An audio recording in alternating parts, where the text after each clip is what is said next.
Section 7.2, Trigonometric Integrals.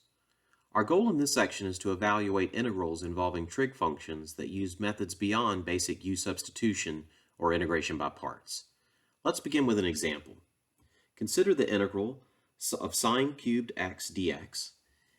If you were to try u-substitution here, it's really not going to work because we don't have enough in our differential to account, there's not enough in the integral to account for what would be in our differential. You could do this by parts.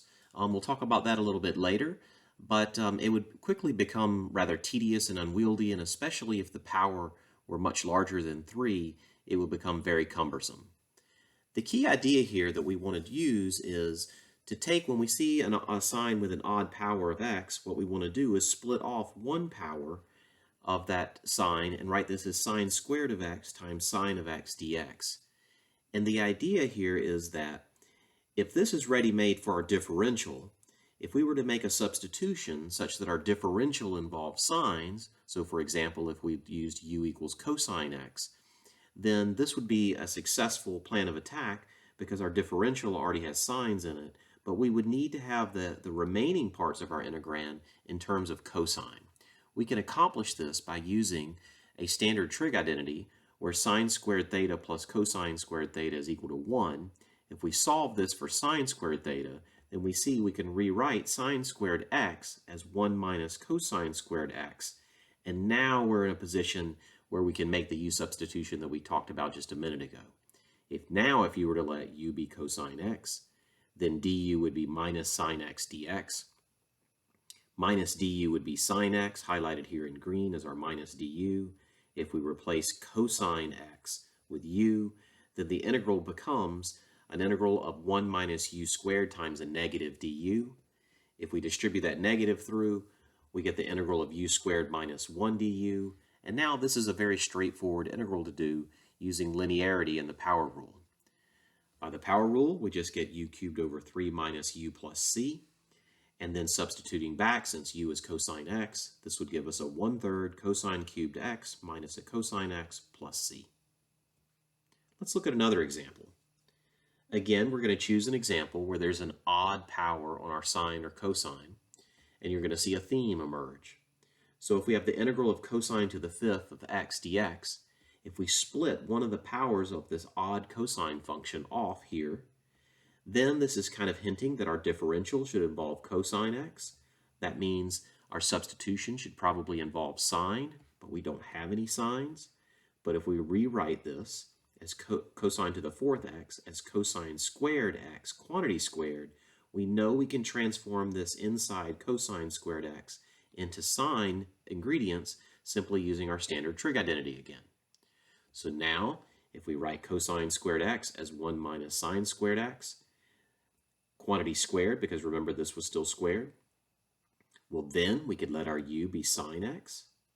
Our du is cosine x dx, highlighted in green. And so now this part becomes a 1 minus u squared that is still squared, du.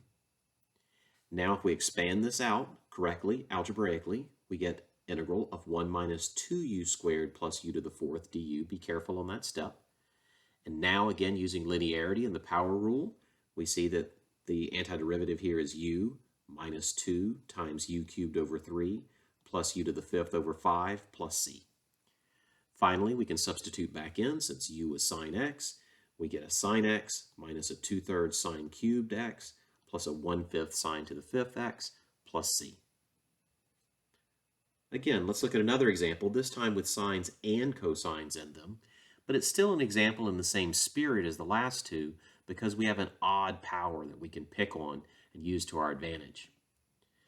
So here we see the odd power is on cosine. So we'll do what we've done in the last examples. We will peel off one power of cosine. We're preparing this to be our differential. This is hinting that we probably want to use a substitution that involves sine x, because then our differential would involve cosine x. In order for that to happen, though, we need to take account of everything else that's in the integral. And if we are going to have cosine x dx in our differential, then we want everything else in terms of sine, because that's what our u would be. Well, this is already in terms of sine, and we can convert this in terms of sine just like we did in the last example using the standard trig identity that cosine squared theta is 1 minus sine squared theta. So then this cosine squared x becomes a 1 minus sine squared x, and we're off. Because now you just let u equal sine x, du is cosine x dx, highlighted here in green. So the sines would just be u's, and so here we get a u squared times a 1 minus a u squared du. If we multiply this out, we get a u squared minus u to the fourth. Again, the power rule and linearity allow us to write this integral as u cubed over 3 minus u to the fifth over 5 plus c. And finally, transforming back to our original x variable, we know that u is sine x, so we get 1/3 sine cubed x minus 1/5 sine to the fifth x plus c. Okay, so a nice summary so far of what we've seen is that if we encounter an integral of the form sine to the nth power of x times cosine to the nth power of x dx, if either one of these is odd, we have a game plan. For example, if m is odd, we should strip off 1 power of sine. We should convert the remaining sines to cosines using our standard trig identity, and then we should use the substitution u equals cosine x. On the other hand, if n is odd, we should strip off 1 power of cosine, convert the remaining cosines to sines, again using our standard trig identity, and preparing to use the u substitution u equals sine x. Now keep in mind, this isn't really something that you should just mechanically memorize. It's more of a process that you should think through so that when a problem is a little bit different than the ones we've already looked at, you'll be able to adapt these strategies to that new problem. Okay, so what if neither m nor n is odd in the integral that we confront? To prepare to attack this, we need some more trig identities. So let's recall the double angle formulas from trigonometry. And they are sine squared theta is 1/2, parentheses, very important, 1 minus cosine of 2 theta. Cosine squared of theta is 1/2, parentheses are very important, 1 plus cosine of 2 theta. And then sine theta times cosine theta is 1/2 sine of 2 theta. Let's refer to these as equations 1, 2, and 3 respectively. These are called the double angle formulas because if you look on the right-hand side, the angle is always 2 theta rather than theta. The key for us is they allow us to write sine squared theta in terms of cosine ingredients, cosine squared theta in terms of cosine ingredients, and sine times cosine in terms of sine. Notice it removes these higher powers off the sine and the cosine. We want to use this to our advantage. So let's look at example 4. And this is one that does not fit our summary because neither power on sine or cosine is odd. So what do we do here? In fact, there's multiple ways that you can proceed. We'll show you a couple. It turns out that students sometimes prefer the first method better, sometimes they prefer the second method better. I think that the methods have about the same amount of difficulty in them. Sometimes it's just a matter of which ideas or techniques click with you better. So try them both and see which one works best for you. So first we'll just say, if we go back and we use the double angle formula for sine squared theta, we can rewrite this sine squared x as a 1/2, 1 minus cosine of 2x. And then using the double angle formula for cosine squared, we can rewrite this in green as 1/2, 1 plus cosine of 2x. Now you might say that the integral got more complicated, but in fact, here we've removed the powers off the sine and the cosine, and we've gotten everything in terms of cosine ingredients, which seems like a partial victory at least. If we take the 1/2 times 1/2 to get 1/4 and pull it out of the integral, and then if we notice this is an a minus a b times an a plus a b, we can think of it as multiplying rather than factoring a difference of squares. We can think of a minus b times a plus b always multiplies to give us a squared minus b squared, so we get 1 squared minus cosine of 2x quantity squared, which we write as cosine squared of 2x. So again, we're back to a power on our cosine, which might seem like we're just going in circles, but we have made progress because now we can go back and use equation 2 again.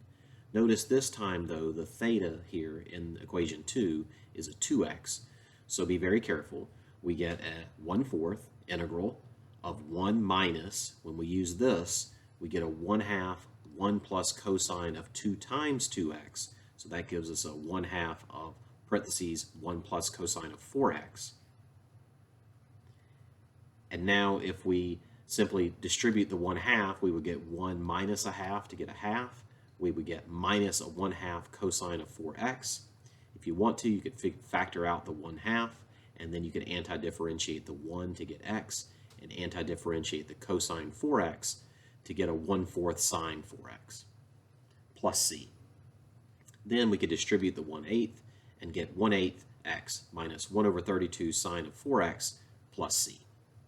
So notice the idea here was when we had an even power on both, we cannot peel off a power like we did before.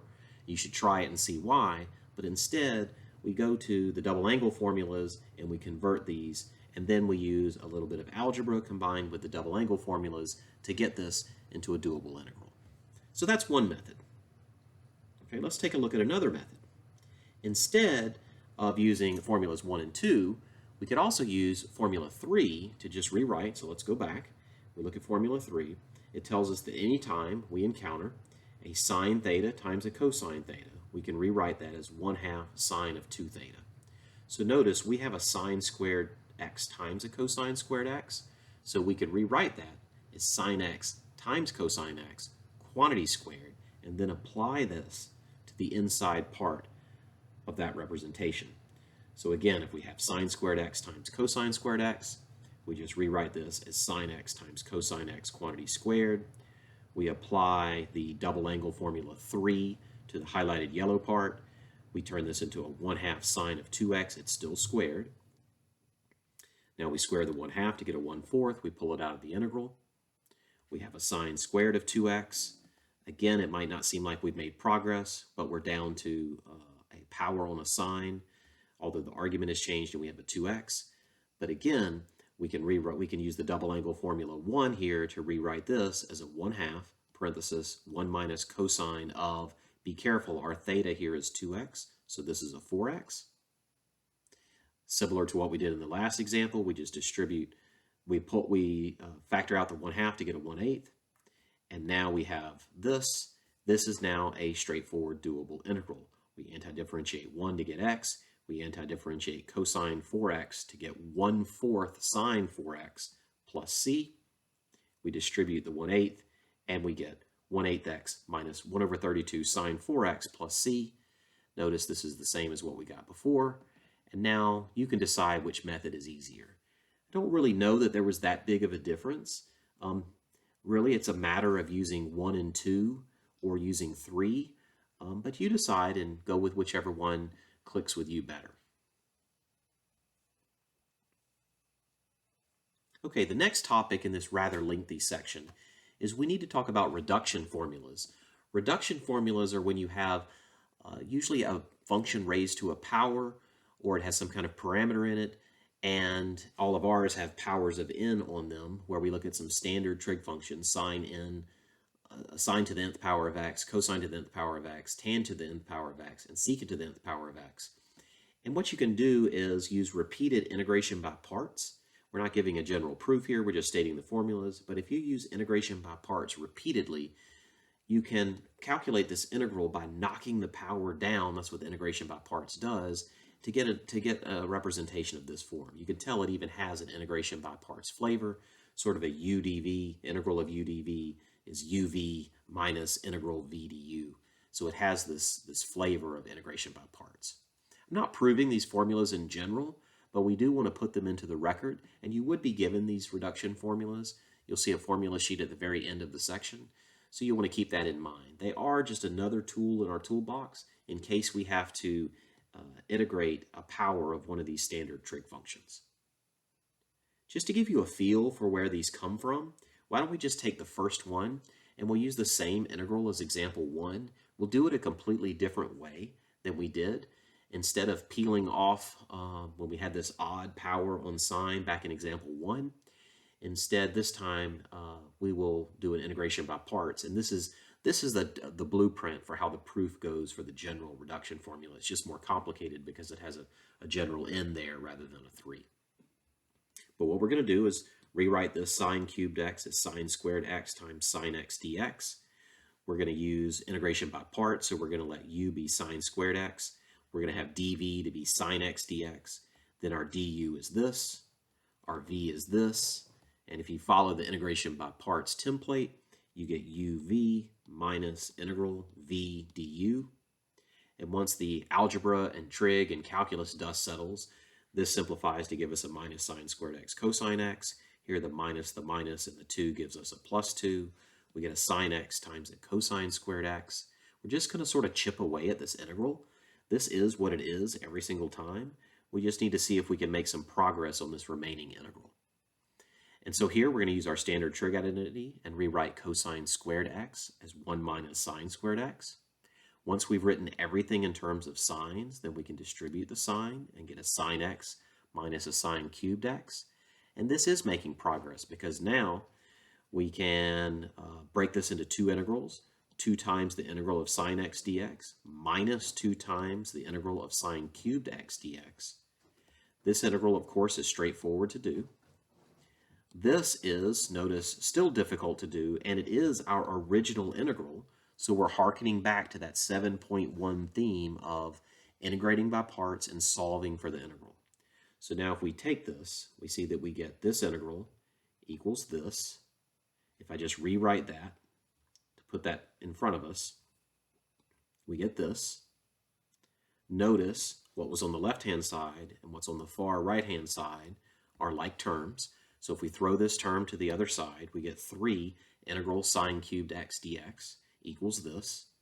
If we just divide both sides by 3 and we tack on our constant of integration, we've just found the integral of our sine cubed x dx. Notice it was an integrate by parts, use a trig identity, simplify, and solve for the integral. So it has a 7.1 sort of flavor to it.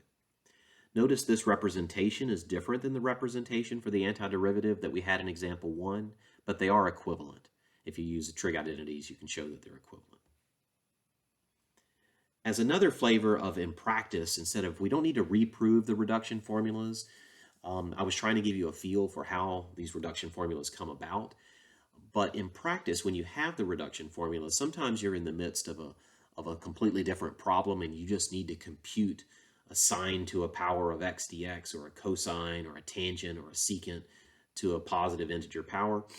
And there's where you would just use the reduction formulas like reading them off of a table. You're not trying to recreate them, but you're just applying the reduction formula. So let's at least give that a little bit of practice in case you run into a situation where you need to do that. Keep in mind, I would give you the reduction formulas. You don't need to memorize them.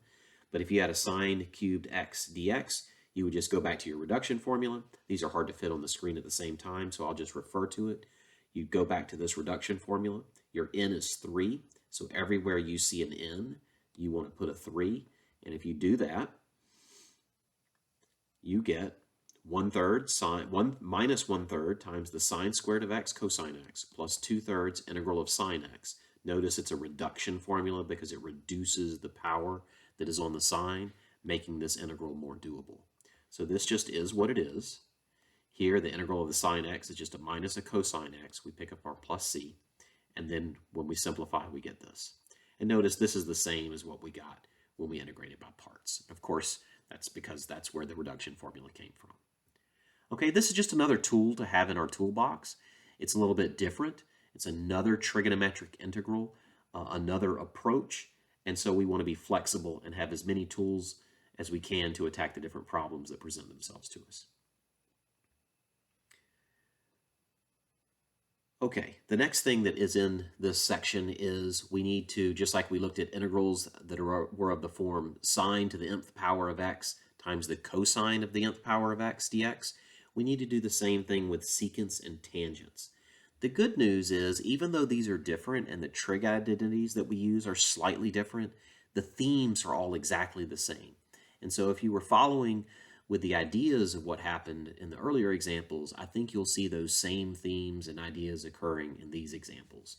Again, don't focus on memorizing, robotically, mechanically memorizing steps to take, but more reading the keys of the problem so that you know what approach to take in the problem. So the key trig identity, you remember when we did sines and cosines, we were using sine squared theta plus cosine squared theta equals 1. Here the key trig identity that we're going to use is 1 plus tan squared theta is equal to secant squared theta. So let's call that equation 8. The idea is we're going to look at m and n, If one of them is even, then what we can do is as soon as we have even powers on secant or tangent, then we see here that we can use this identity to convert even powers of secant into tangent and even powers of tangent into secant. All right. So if one of those is even, that should be something that we have in mind. And then the two key substitutions that we want to use for these types of integrals, we're either going to use u equals tan x with the du of secant squared x dx, or we're going to use u equals secant x with du of secant x tan x dx. And so in the following examples, let's just look at what telltale signs are there in the integral to point to which of these substitutions we're going to employ. And really, these are the only two substitutions we're going to use.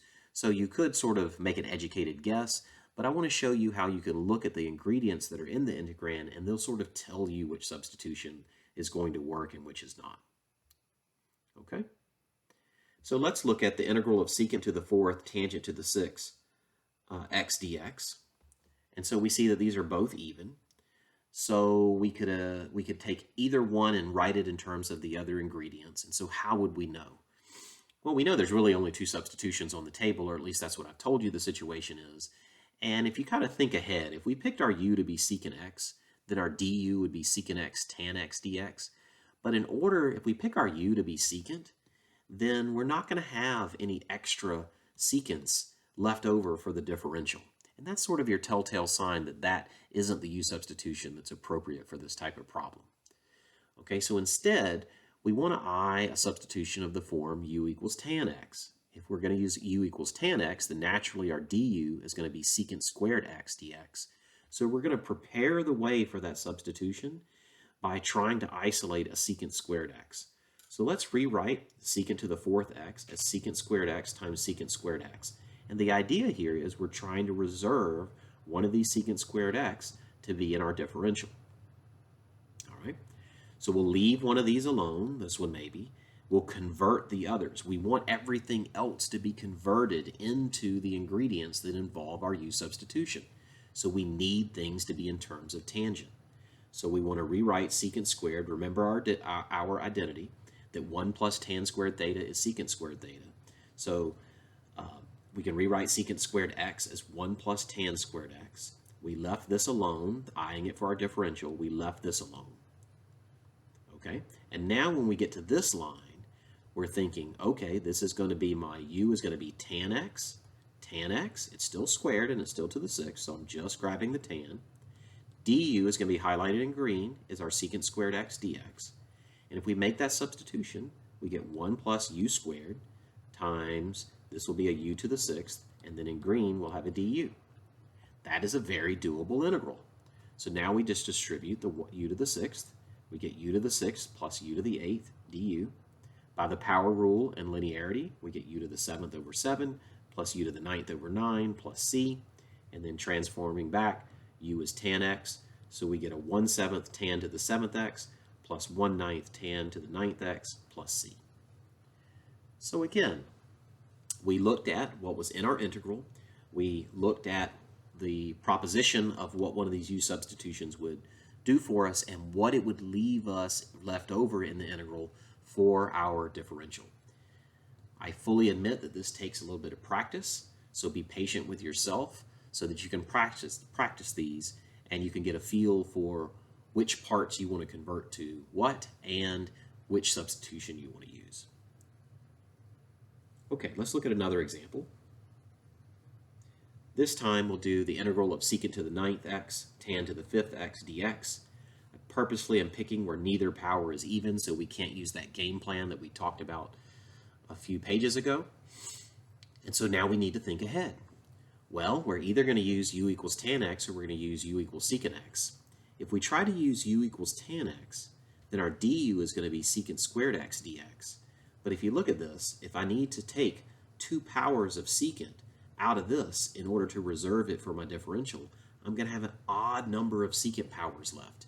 And if I have an odd number of secant powers left, I can't convert those all into tangents. So I'm going to be stuck with some extra leftover secants.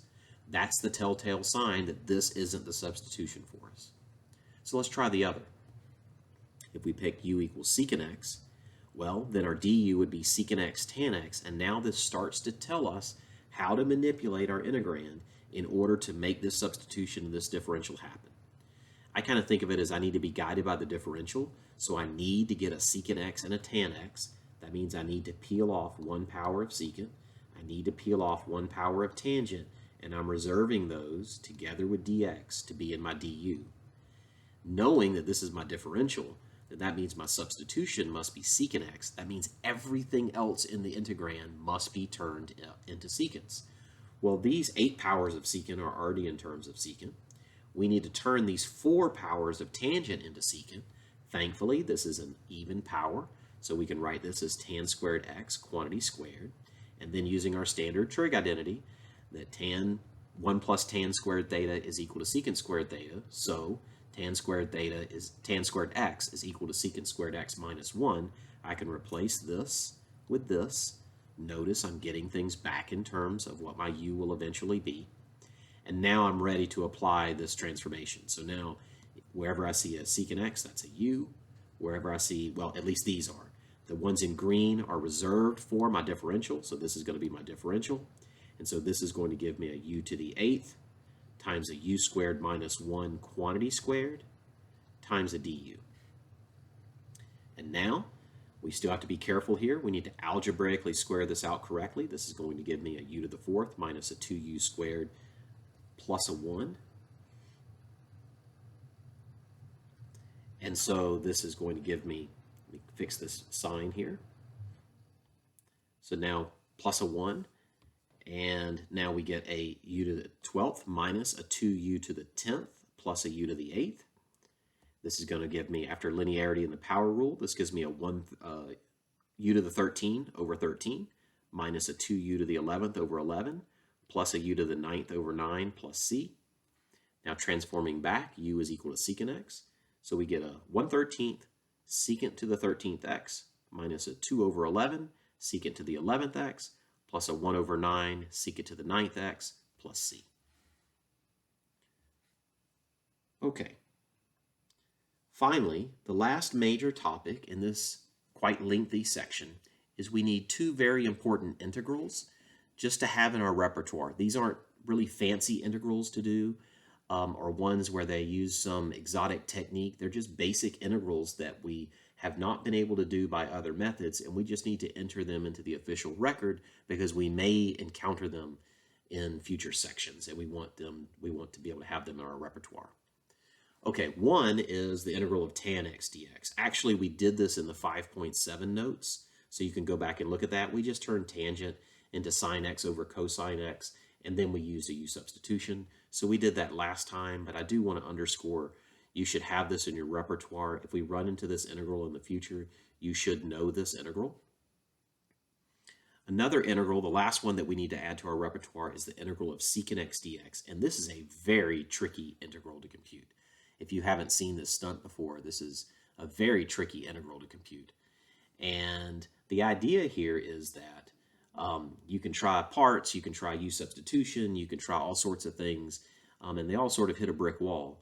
But using this very clever idea of multiplying secant x by secant x plus tan x over secant x plus tan x. Notice this is just a sneaky name for 1, but it's very convenient in terms of calculus, because if you multiply top and bottom by secant x plus tan x, then notice the top becomes secant squared x plus secant x tan x.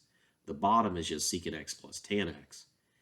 And so now if you take the u substitution, u is secant x plus tan x, then our du is secant x tan x plus secant squared x, quantity times dx. So now highlighted in green, this is du, in yellow is u. So this integral becomes an integral of a du over u, which is an ln of absolute u plus c, which is the ln of the absolute value of secant x plus tan x plus c. And this is one that we want to have in our repertoire. So these last 2 integrals aren't really a brand new technique, but they're more just ones we want to enter into the official record. Okay? So to close out this section, let me summarize some trig integrals, and you do not need to memorize these. You would be given all of these. Okay, and I'll also provide all the basic trig identities that you saw highlighted in the notes.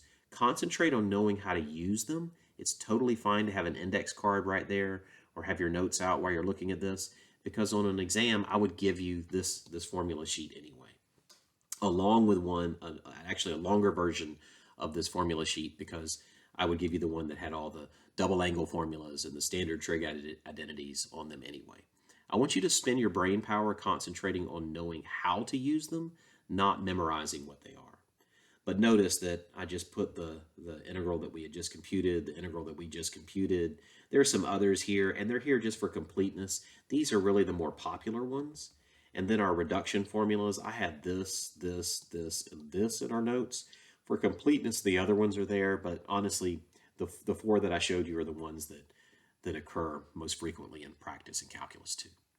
Okay? So give yourself a chance to try a lot of these different methods, look back at the examples, try to look at the way we thought through each of these problems, and try these on in the homework and see how they go for you.